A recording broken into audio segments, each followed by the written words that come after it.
So tonight everybody is kind of fending for themselves, so I won't be cooking a big meal tonight. However, everyone is eating from the pantries and frozen foods that we already have. I did make some chicken gizzards. I like chicken gizzards, not livers, but these are the gizzards. And my mother made herself some of her chicken strips.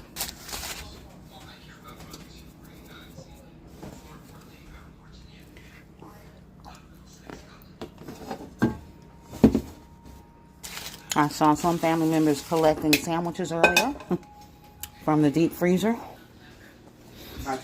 My grandson says hello. He was in the refrigerator getting him something. Some leftover homemade pizza. So, tonight's kind of a Mod Podge night, with the exception of my bundt cake, which is almost ready.